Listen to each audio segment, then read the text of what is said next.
Bem-vindo às aulas de Projetos com CLP. Essa é a nossa 7ª aula e a gente vai ver aqui a nossa metodologia PetriNet para PLC.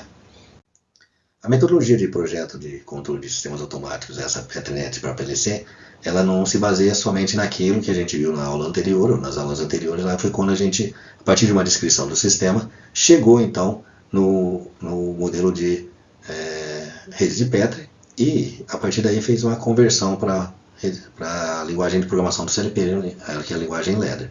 Então, vai ser utilizado para isso realmente, né, em sistemas menores ou menos complexos a gente pode fazer isso aí. Mas o ideal é que a gente aproveite e tenha uma metodologia um pouquinho mais abrangente, né, que possa ser utilizada tanto em projetos de pequeno porte como projetos de grande porte, ou seja, mais complexos. Então, essa metodologia da proposta aqui, ela tem aqui uma parte de definição do sistema, formulação do modelo conceitual, verificação e validação, tá? Especificação do hardware, programação do modelo conceitual no controlador e elaboração da documentação. Então a gente tem aqui uma metodologia um pouquinho mais completa, tá? Onde a gente coloca algumas ferramentas como a UML, né, que é a linguagem de modelagem unificada aí, para poder auxiliar nessa fase de definição de sistemas, né, assim como depois de estabelecer o modelo conceitual através de redes de Petri. Então tem aqui esse modelo conceitual que a gente vai utilizar a rede de Petri, tem aqui a validação desse modelo conceitual aí, utilizando aí as propriedades comportamentais e desempenho da rede Petri. Daí eu tenho aqui então a minha possibilidade de elaborar o hardware, foi quando eu já consigo estabelecer os pontos de entrada e saída do meu sistema, e aí eu tenho então como calcular a dimensão e ver os equipamentos e materiais necessários, né, do CLP. E chego na parte de implementação do modelo conceitual, onde eu consigo então fazer realmente aquela conversão do modelo que foi detalhado, elaborado até agora, né, para poder implementar isso no CLP. Então vamos olhar aqui então a definição do sistema. A gente vai utilizar o ML, por exemplo, para auxiliar nessa definição do sistema. Nessa fase de definição do sistema, a gente tem que fazer uma coleta de informações aí para poder estabelecer essa definição, que varia de várias formas aí, né, que utilizam vários diagramas e elementos aí, por exemplo, para estabelecer os tipos de máquinas, tipos de processo, tipos de peças que vão ser utilizadas ou produzidas, esquemas elétricos, especificações mecânicas, esquemas pneumáticos da fábrica e assim por diante, onde a gente pode elaborar então, começar a elaborar o nosso, definir o sistema para ser automatizado. Algumas técnicas, como técnica de projeto unificado, onde a gente vai fazendo isso de forma espiral, por exemplo, entrevistas e depoimentos para determinar as necessidades do projeto. Tá aí alguns artefatos da UML, né, como os casos de uso e os diagramas de sequência, que são utilizados para poder fazer essa definição, né, ficam de apoio para a gente aí, tá, dependendo da necessidade ou do grau de complexidade que eu tenho da minha automação aí, do meu sistema que tem que ser definido. Depois de definido esse sistema, eu entro então na fase onde eu vou estabelecer o meu modelo conceitual, e esse modelo conceitual aí sim a gente vai utilizar então as redes de Petri, né, em seus vários níveis de abstração aí para poder elaborar, né, com as equipes que estão envolvidas no processo de automação, que vai desde a gerência até a parte de operação, ou seja, de chão de fábrica, tá, passando pela engenharia. Então essas equipes aí vão estar em contato aí e vão, através dessa linguagem que é de modelagem, que é a rede de Petri, que é uma linguagem bem fácil de se entender, tá, a gente consegue conversar com mais facilidade e estipular como que vai ser o funcionamento do meu sistema automático. Então, nessa parte de formação do modelo conceitual, a gente vai trabalhar com essas equipes aí, interagindo, né, em níveis hierárquicos, desde o mais alto possível, né, ou de maior alto nível aí possível, tá, de abstração, até o mais detalhado, né, onde nesse mais alto nível aqui, onde eu tenho essa visão macro do sistema, essa visão generalizada do sistema aí, está mais relacionado com a parte de gerência, os níveis estratégicos da fábrica, né, enquanto que uma visão mais detalhada aqui está mais focado na implementação do sistema e na parte de operação. Então a gente consegue, né, utilizando aí as redes de Petri, né, a formulação do modelo conceitual, onde envolve todas essas equipes aí de pessoas envolvidas na produção ou na implementação da automação, né, desejada.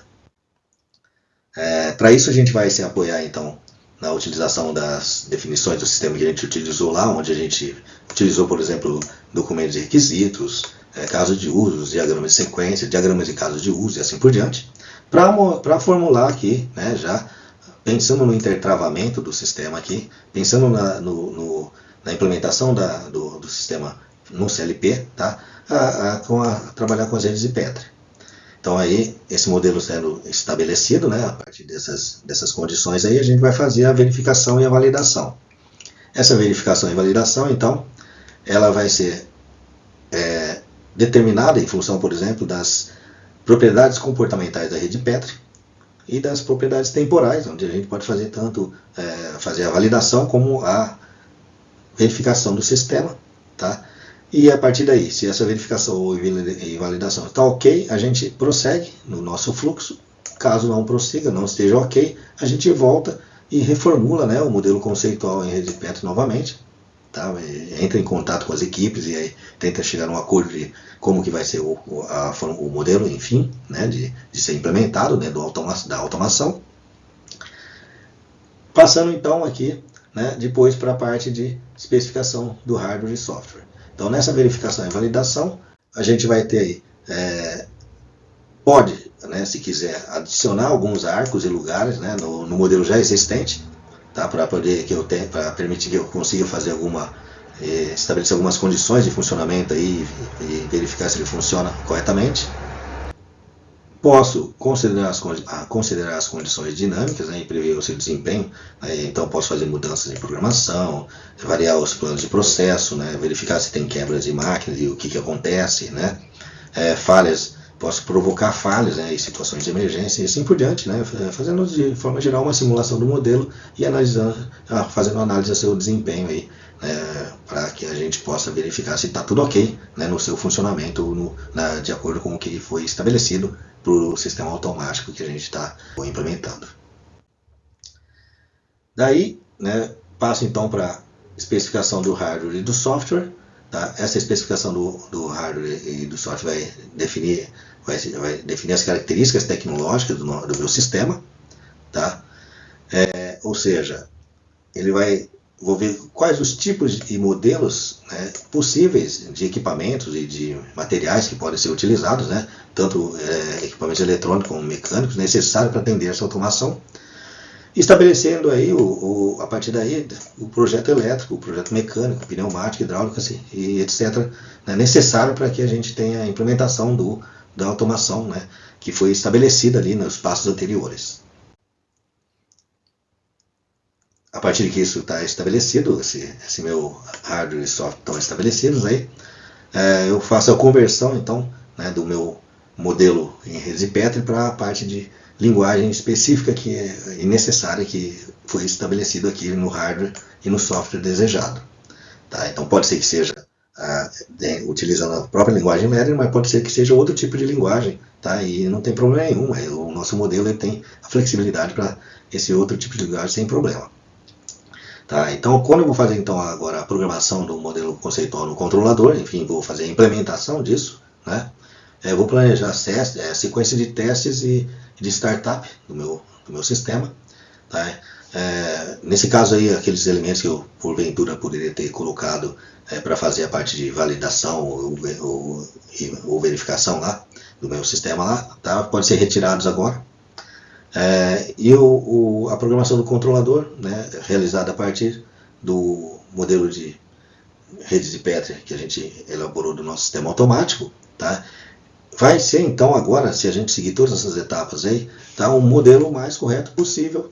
Isso vai permitir então que, embora alguns ajustes sejam necessários, sejam ajustes mínimos a serem realizados, tá, ou seja, eu vou ter um retrabalho muito menor agora aqui, na hora de fazer essa implementação, e fazendo um planejamento dessa sequência de testes startup, eu consigo então prever coisas que já foram verificadas na verificação e validação do sistema. Isso pode permitir para a gente, né, ter uma facilidade muito maior de implementação desse sistema. tá? Seguindo esse método. Ou seja, tá? Uma coisa que vai facilitar bastante é o acompanhamento do desenvolvimento do sistema de automação, né? Principalmente por terceiros, né? Que estão envolvidos, né? Membros de equipes também, tá? Então, onde eu consigo fazer com que eles conversem com mais facilidade em cima de uma documentação e de um modelo, né, matemático e gráfico, visível, né, e de fácil entendimento. Então, permite então que eu tenha uma fácil integração entre os elementos, né, os integrantes, né, seja da parte elétrica, mecânica, pneumático, hidráulica e assim por diante, nesse sistema. Isso vai permitir que eu possa aferir a conformidade de funcionamento do meu sistema e permitir que ainda consiga fazer alguma correção de algumas ações aí. Então, todas essas facilidades aí permitem com que eu consiga implementar o meu sistema da maneira mais, né, mais rápida e mais eficiente possível, com a menor quantidade de erros ou modificações, né, possíveis aí, tá? Essa é uma vantagem da gente seguir esse tipo de metodologia, essa metodologia. Depois disso, implementar o sistema no chão de fábrica, a gente faz a elaboração da documentação, tá? Onde que essa documentação deve permitir um rápido e claro entendimento do sistema pelas pessoas interessadas. Então isso já estão todos envolvidos, eles já sabem o método que é o método que foi utilizado e que utiliza as ferramentas e as linguagens aí, como a UML e a rede Petri, né, de programação e modelagem que podem ser utilizadas. Então a gente vai gerar vários documentos aí, o modelo de intertravamento em rede Petri, modelo de sequenciamento do sistema, modelo de simulação, programa do CLP, programa de supervisório, né, listagem de entrada e saída do sistema, que posteriormente, né, serão então atualizados em função do sistema em funcionamento, né, que a gente chama de as-built. Então a ideia da metodologia é, né, fornecer para a gente meios, né, ferramentas para que a gente consiga implementar um sistema que a gente consiga ter essa documentação e essa sequência de implementação de fácil entendimento para todos os envolvidos, né, todas as equipes e os membros envolvidos das equipes, tá, na implementação, e faça, né, essa implementação, né, o melhor possível, ou seja, né, com o mínimo de alterações a serem realizadas, ou seja, o mínimo de retrabalho possível. Tá, um exemplo de como a gente poderia estar abordando, então aqui eu tenho aqui uma linha de fabricação flexível aqui. Essa linha de fabricação é composta por 3 robôs aqui de montagem, 1, 2, 3 e uma esteira de transporte. Tá, eu vou ter aqui um computador com um sistema supervisório e vou ter aqui uma esteira, né, que ela fica posicionando os elementos na frente do robô para fazer essa montagem. Então essa aqui é a ilustração dessa esteira. Nesse caso aí, né, passando pela metodologia, onde a gente vai trabalhar com a parte de definição do sistema, eu vou utilizar aí ferramentas. Aqui está um diagrama de caso de uso, da UML, então tem aqui o diagrama de caso de uso aqui, onde eu posso determinar cada um desses casos de uso aqui, ó, tá? Utilizando aí descrições de casos de uso, por exemplo, né? Eu tenho aqui um caso de uso normal, então que tem uma descrição de funcionamento sequencial. Então essa descrição aqui pode ser feita dessa maneira aqui, ó, numerada aqui, né, em frases, né? Por exemplo, pallet é colocado na esteira de entrada. A esteira de entrada identifica qual é o tipo de produto que deve ser montado na fábrica. O controlador central verifica se a máquina que faz o produto está sendo utilizada no momento. A máquina não está sendo utilizada, a esteira de entrada libera o pallet. Pallet chega à esteira das máquinas, então tem uma esteira das máquinas, o pallet se desloca na posição de montagem. Então aqui é uma sequência de funcionamento aqui, que seria de produzir um produto, né, utilizando as matérias-primas que estão sendo montadas pelas estações, de forma normal. Então é um curso normal de produção. Posso fazer um curso alternativo, tá, onde eu tenho uma falha para verificar que tipo de exceção vai ter que ser tratada. Então eu tenho aqui uma falha que pode acontecer aqui.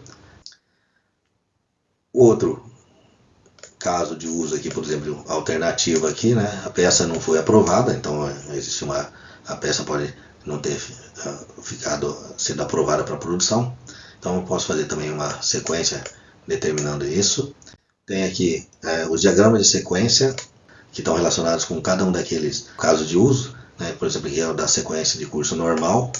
Então aqui onde eu tenho aqui objetos do tipo operador, esteira, controlador central, esteira na máquina, né, máquina 1 e assim por diante. E tem todo o relacionamento, ou seja, a troca de sinais. Então aqui eu tenho a troca de sinais aqui, ó, entre esses elementos. Então aqui eu vou fazer a troca de sinais, ou seja, então, quem dispara aquele funcionamento de cada um deles que estão aí. Então, o diagrama de sequência, né, de um caso de uso normal aqui, por exemplo, é útil nesse sentido aí, a gente para saber quais são os sinais trocados desses elementos. Diagrama de sequência de um curso alternativo, no caso de uso de alternativo 1. Tem o diagrama de sequência do caso de uso do alternativo 2, né, e assim por diante, até chegar aqui, né, depois que eu tiver estabelecido todos esses elementos, os casos de uso, o diagrama de casos de usos, né, e o diagrama de sequência, tá? Definido o sistema, a parte feita isso na definição do sistema, parto então para a parte de modelagem de rede Petri, ou seja, estabelecer um modelo conceitual. Esse modelo conceitual então está utilizando aqui as redes de Petri lugar transição, como a gente viu anteriormente.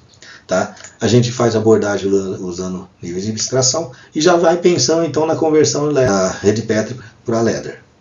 Então a gente já vai pensando nessa conversão, então vai elaborando isso daqui em função dos nossos elementos, né, onde eu posso colocar aqui os sensores, os atuadores, né, as saídas que eu vou utilizar para poder fazer esse automatismo. Então eu tenho aí então o nosso modelo conceitual feito, ele é verificado, ele é validado, então a gente faz a parte de verificação utilizando aqui as propriedades comportamentais e faz a análise de desempenho utilizando aqui então o tempo, né, inserido nas transições, por exemplo.